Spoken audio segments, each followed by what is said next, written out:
Hello, this is Charlie Perez from Big Panda Performance. Today I want to talk about grip and recoil management. In my book, Path of Focused Effort, I talk about grip pressure and recoil management and how those two things correlate.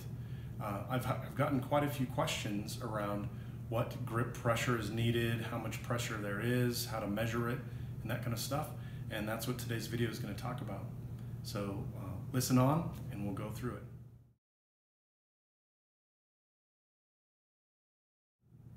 In my book, I talk about needing 100 pounds of grip force per hand to be able to properly manage the recoil. In order to do that, you need tools in order to measure the amount of pounds of grip force you can produce per hand. One of the tools that you can get is this pretty cheap and affordable grip dyno you can buy on most online stores like Amazon or eBay. It's about $20 to $25, and it's an easy way and cheap way to measure your grip strength. Inside this box contains this item, and this is what I use to measure my grip strength per hand. The Camry grip dyno allows you to measure your grip strength in either pounds or kilos of force. It starts out at zeros like this, and you do a grip and release, and that shows you the amount of pounds of force.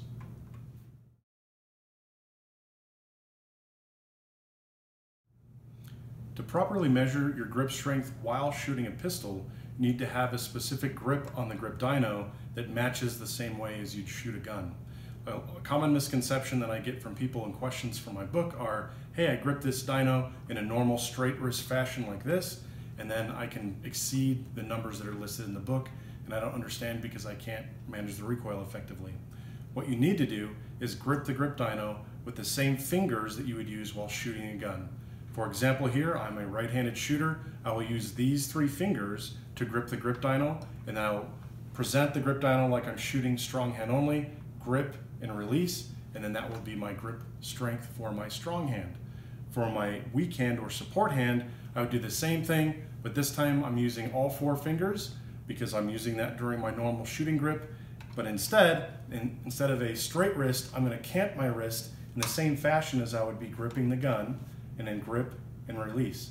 This canting of the wrist of the support hand and only using three fingers on the strong hand is what is required to figure out what your normal grip strength is while you're firing the gun.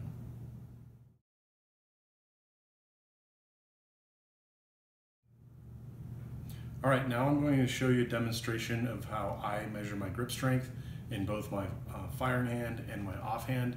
The first thing I'm going to do is turn on my grip dyno, then press start to reset it to 0. So right now it shows 0. I'm going to grip it like I would grip a normal pistol. I'll grip and release just like I'm shooting strong hand, and there's my number for my strong hand. Right now that's 150 pounds. If I hit 0 again, zeroed out, and I'll do the same thing for my support hand, and I'll grip and release, and that's the number for my support hand.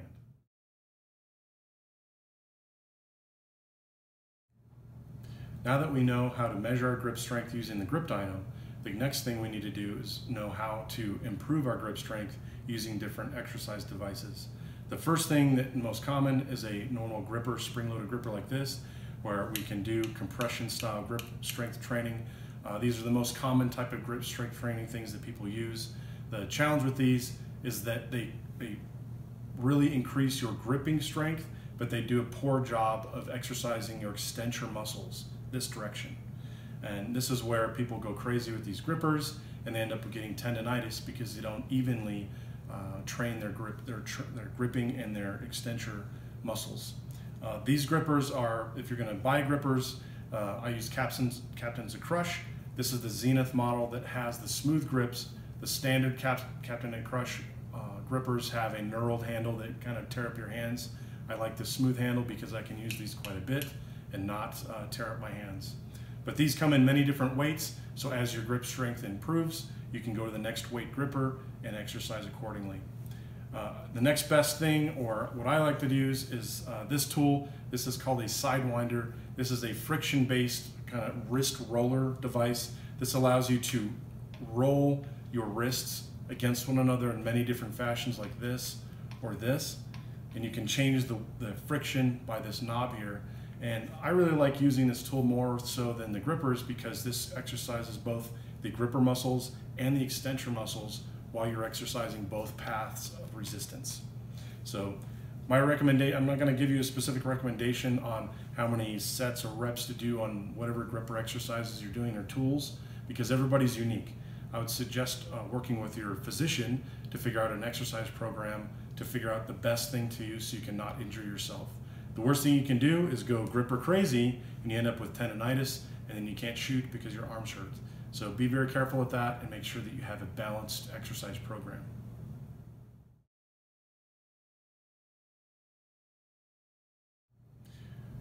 In order to show you the effectiveness of proper grip strength on a pistol while shooting to manage recoil, the best thing to do, or the best thing I can do for you, is to show you examples of slow motion video while I grip the gun at different grip pressures.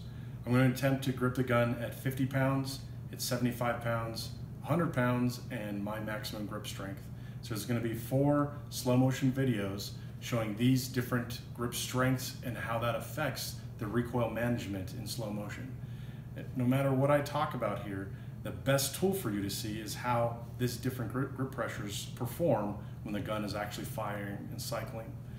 The other thing I want to point out in these videos, I'm shooting my normal limited gun with major power factor ammo. There's no trickery or whatnot going on with this, is shooting light loads or whatnot. This is the real stuff I compete with, so hopefully this will give you some factual evidence on gripping the gun with the proper amount of force will help you achieve maximum recoil management.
I hope this video has helped you understand grip strength and how it applies to shooting pistols in practical shooting events.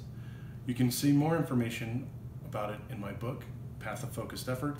You can order this online at my website, www.bigpandaperformance.com, or I'll see you at the range. Be safe and have fun.